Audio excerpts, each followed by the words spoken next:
자, 이스라엘은 12명의 사사들이 있었죠.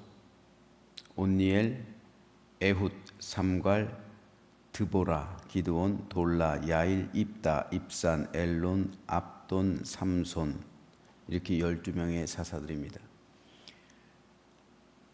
사사기 4장과 5장은 이스라엘의 네 번째 사사이자 유일한 여자 사사인 드보라에 관한 기록입니다.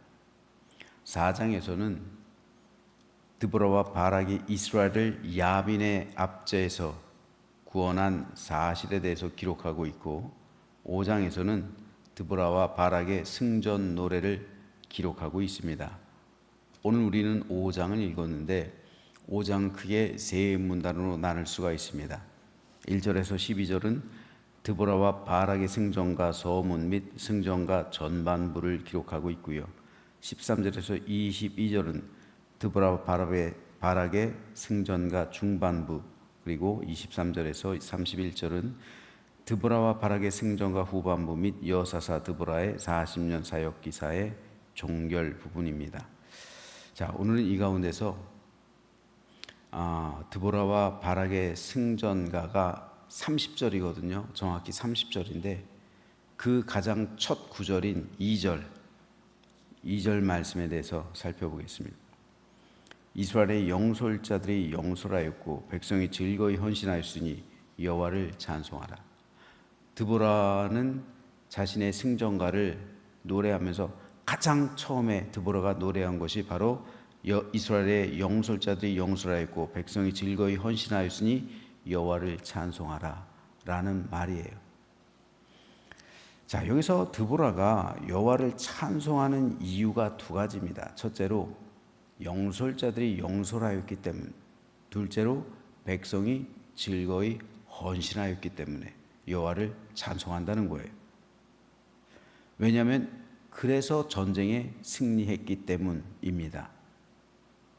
시스라의 군대는 철병거가 무려 900대예요. 이스라엘은 단 한 대도 없어서, 철병거는 오늘날 말하면 탱크예요. 탱크가 900대고 아군은 탱크가 없어요. 6.25 때 그랬잖아요. 북한군은 탱크가 있는데 우리는 탱크가 없었잖아요. 안 되는 거예요. 육군의 싸움에서는 탱크가 있고 없고가 이건 하늘과 땅 차이예요. 이건 전쟁이 안 되는 거예요. 일방적인 학살밖에 되지 않는 거예요, 이 전쟁이. 근데 시스라의 군대는 무려 철병거가 900대. 이스라엘은 단 한 대도 없어요.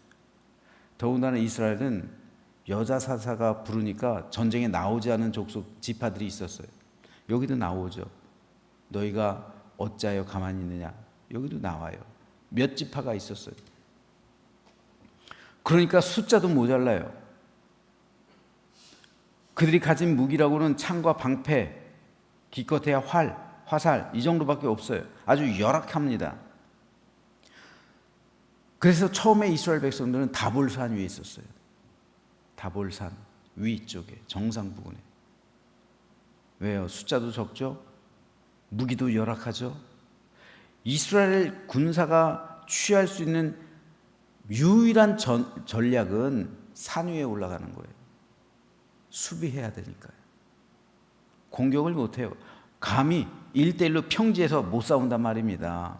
그러니까 산 위로 올라간 거예요.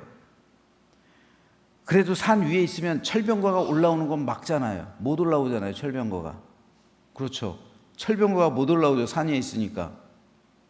그리고 군사들이 올라오더라도 누가 유리해요? 성 위에 있는 사람이, 산 위에 있는 사람이 유리하죠. 밑에서 올라가는 사람보다 위에서 내리치는 사람이 유리한 거예요. 이건 절대적으로 유리한 겁니다. 수비 그리고 공격, 이 싸움에서 이스라엘이 취할 수 있는 그 거의 유일한 전략은 산 위에 있는 거예요. 그래야 겨우 버틸까 말까 그 정도예요. 그런데 시스라의 철병거 900대, 그리고 수많은 군사들이 이스라엘 평원, 그쪽은 가장 넓은 평원이거든요. 가나안 지역에서. 이스라엘 평원에 딱 있는 것을, 새까맣게 있는 것을 다볼산에서 보고 있는 거예요. 그랬을 때 드보라가 놀라운 명령을 내려가라. 내려가라는 거예요. 여기서 내려가서 싸워라. 야, 이거 여러분, 만일 여러분이 그 군대에 있었다고 생각해 보세요. 그 현장에 갑자기 드보라가 내려가라 이런 말을 들을 때, 이런 명령을 들을 때 그 군대가 쉽게 움직여질까요? 그 평지로 내려가겠어요? 그 말을 듣고? 아마 아유, 여자라 그 군대를 몰라. 아유, 여자니까 저 군대 전술도 모르고 그냥 아무것도 모르니까 그냥 내려가래. 아, 지가 싸워 내가 싸우지 이러지 않을까요? 그냥 자기 목숨 아니라고 그냥 함부로 말하는구만 막 이럴 거 아니에요. 말도 안 되는 명령. 세상적으로 볼 땐 이건 말이 안 되는 명령이에요. 어떻게 그걸 명령이라고 내립니까? 그거를 철병거가 900대가 있고 새까맣게 숫자적으로 훨씬 많은 군사들이 있는 그 앞에서, 중무장한 그 부대 앞에서 자기들은 중무장하지도 못하고 지파들이 다 모이지도 못하고 숫자적으로도 절대 열세고 칼과 방패 이 정도밖에, 창 이 정도밖에 없는 그 상태에서 내려가서 그들하고 싸우라니요. 이건 사실상 받아들이기 어려운 명령이에요. 만일 이스라엘 군대가 드보라를 단순하게 여자로 봤다면 그 명령 따르지 않았을 거예요. 나머지 지파가 소집되지 않은 이유도 드보라를 여자로 봤기 때문에 그런 거예요. 드보라를 여자로 봤기 때문에 여자가 모집하는 그 군대에 안 간 거예요.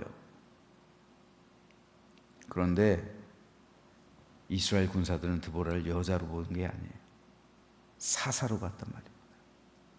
하나님께서 세우신 사사로 봤어요. 사사로 인정했다고요. 그러니까 사사의 명령에 따르는 거예요. 어떤 명령을 내리든 여호와 하나님께서 내리시는 명령이라고 확신을 했기 때문에 그 명령에 따른 거예요. 오늘 보면 2절에서 드보라가 찬양하고 있는 게 바로 이거예요.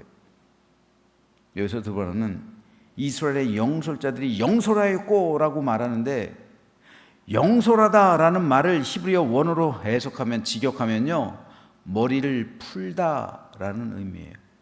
즉 이스라엘의 영솔자들이 머리를 풀었다라는 의미예요. 공동 번역은 이 구절을 정확하게 번역했어요. 이스라엘의 용사들이 머리를 풀고 백성들은 스스로 전진하니 야훼를 찬양하여. 공동 번역에서는 이 구절을 직역했어요. 그래서 이스라엘 용사들이 머리를 풀고 머리를 풀었다. 그렇다면 머리를 풀었다는 것이 의미하는 것이 무엇일까요? 이것을 해석하는 게 중요해요. 왜 드보라는 이스라엘의 용사들이 머리를 풀었습니다, 이것을 승전가의 가장 처음에, 가장 첫 구절에 이것을 언급할까요? 이거는 나실인과 관련이 있는 거예요. 즉 용사들은 전쟁하기에 앞서서 자신을 나실인으로 드렸다는 거예요. 영솔자들이, 즉 백성의 지휘관들이 자신을 하나님께 나실인으로 드렸다는 거예요. 전쟁이 끝날 때까지. 이스라엘의 이 나실인도 일시적인 나실이 있고, 나실인이 있고 종신 나실인이 있다고 했죠. 지금 이스라엘 백성들, 이 영도자들, 지도자들, 지휘관들이 한 것은 일시적인 나실인이에요. 전쟁이 끝날 때까지 내가 하나님께 나를 나실인으로 드리겠습니다, 소원을 하는 거예요. 그런데 종신 나실인이 있어요. 평생토록 나실인으로 살아야 하는 나실인. 성경에서 대표적인 사람 두 사람이 있어요. 하나는 삼손, 또 하나는 사무엘. 둘이에요. 그런데 이 나실인의 규례 가운데 세 가지 금지 규례가 있죠. 그 가운데 하나가 뭡니까? 머리카락을 자르지 않는 거예요. 따라서 오늘 본문에서 머리를 풀었다라는 말은 자신의 몸을 구별해서 하나님께 나시린으로 드렸음을 머리카락을 이용해서 상징해 주고 있는 거예요. 머리를 풀었다. 즉 나시린으로 자신을 하나님께 이스라엘의 지휘관들이 드렸다라는 거예요.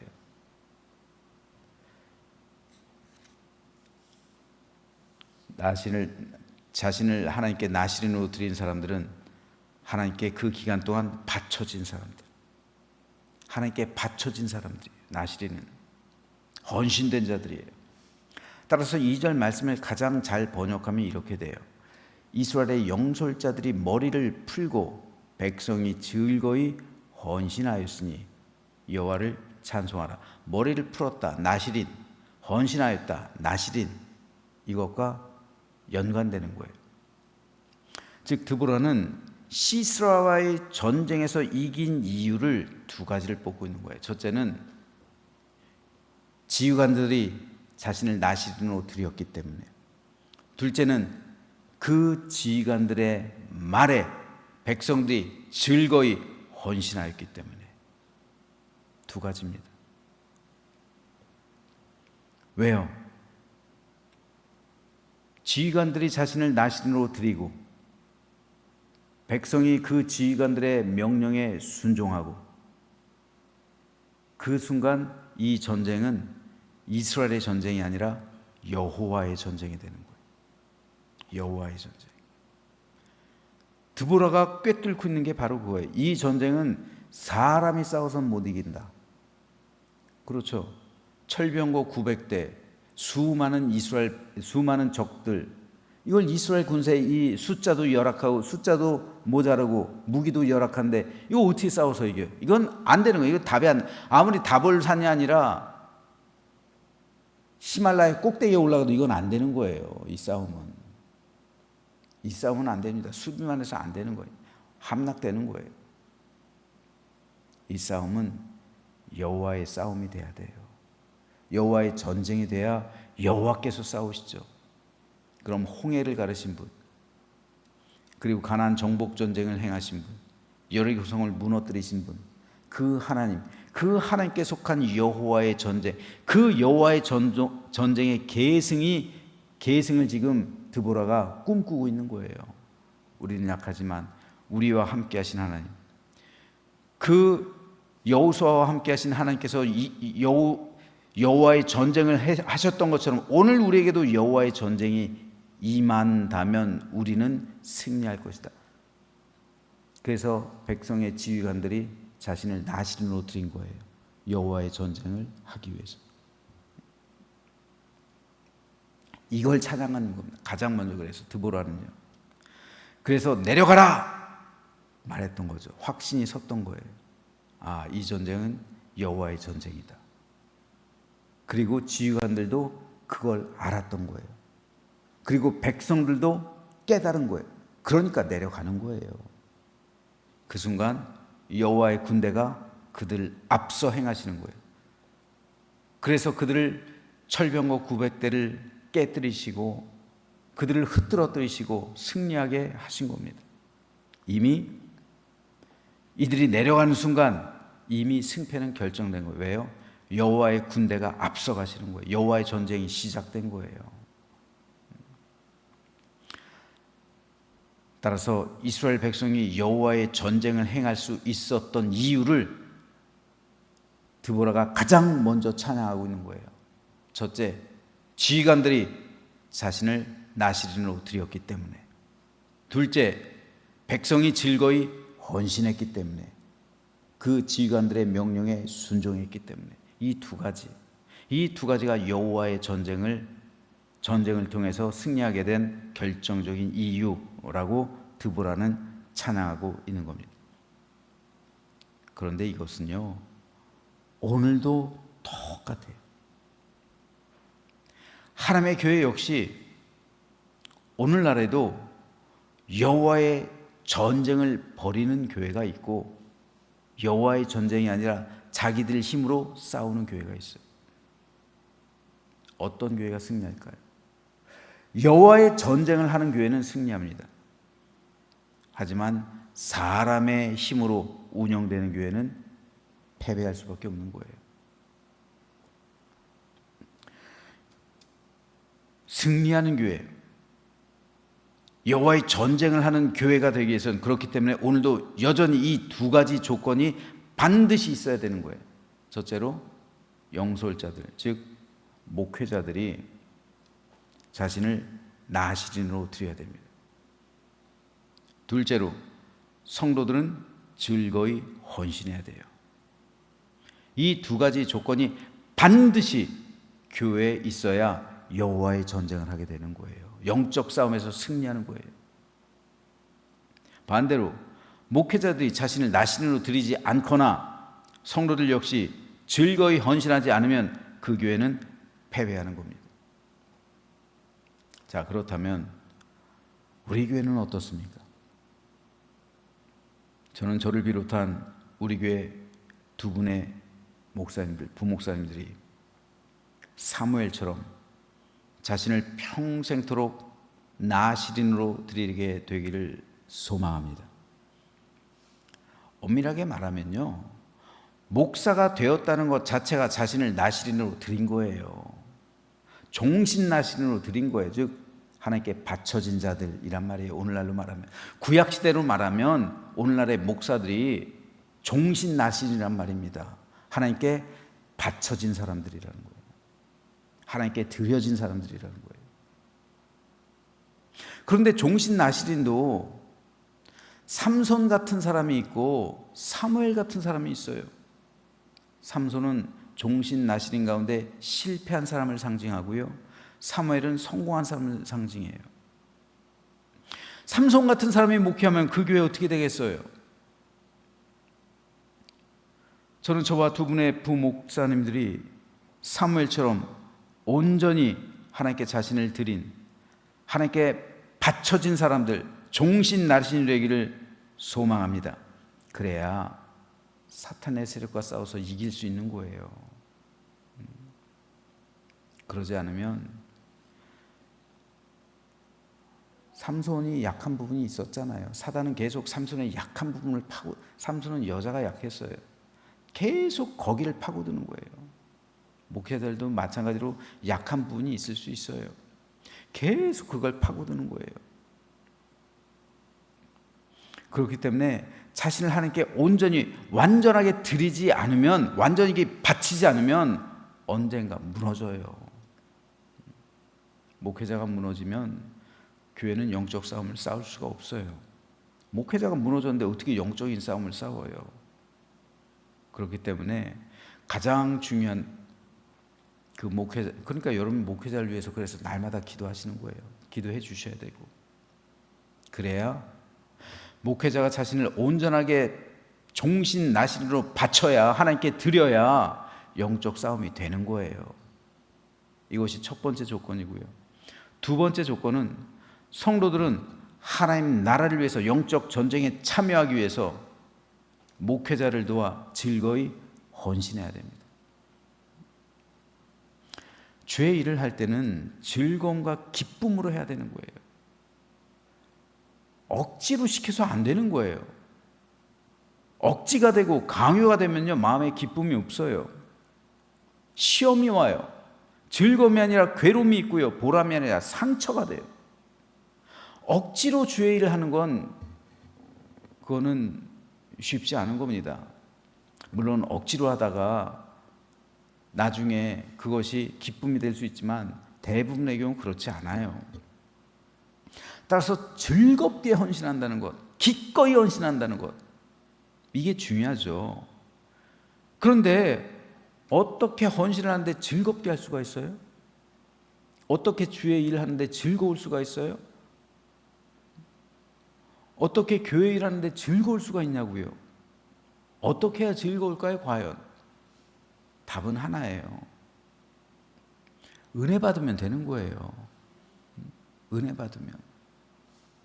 내가 하나님의 은혜를 충만히 받고 하늘로부터 임하는 평화와 안식을 충만히 경험하면, 내 안에 기쁨이 임하면, 내 안에 감사로 충만하면 헌신하는 게 즐거워지는 거예요. 그때부터. 문제는 은혜입니다.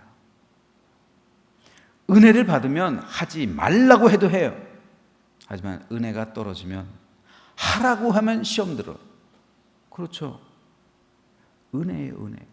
그렇기 때문에 성도 여러분은 어떻게 해야 은혜를 받을지 은혜 자리로 나와야 돼요. 이게 여러분의 영혼을 살리는 거예요. 여러분이 은혜를 받지 못하면, 은혜가 여러분에게서 떨어지면, 성령의 기름 부음이 없으면 여러분은 영적 싸움에서 실패할 수밖에 없는 거예요. 구약시대 성소에 있는 등불, 제사장들이 날마다 기름을 부어줬어요. 한 번 붓고 마는 게 아닙니다. 은혜는 한 번 받고 끝나는 게 계속해서 날마다 부어줘야 되는 거예요. 날마다 은혜를 사모해야 되는 것이고, 날마다 그 은혜, 성령의 기름 부음이 날마다 내 안에 충만히 임해야 되는 거예요. 그래야 빛이 되는 거예요. 그래야 싸움이 되는 겁니다. 그래서 여러분 새벽 기도 나오시는 거예요. 그래서 중보 기도를 드리시는 것이고, 나신의 기도를 드리시는 거예요. 이 은혜 받을 자리를 그래서 사모해야 되는 겁니다. 그래야 여러분의 영혼이 사는 거예요. 그래야 즐거이 헌신할 수 있게 되는 겁니다. 그러므로 이 시간을 통해서 저와 여러분이 성령의 기름 부음으로 충만해지며 은혜로 가득해지기를 주님의 이름으로 축복합니다. 그래서 목회자는 나시린으로 자신을 하나님께 드리고, 성도 여러분은 즐거이 헌신하여서 영적 전쟁에 동참할 때 승리하는 교회가 되고, 평강이 충만한 가정이 되고, 그리고 내 삶을 주님께서 인도하시고 함께 하셔서 믿음 가운데 승리하며 영광스러운 천국에 이를 것이고, 그때까지 우리 모두 다 함께 영적 전쟁에 참여해서 승리하는 교회와 성도 되시기를 주님의 이름으로 축원합니다.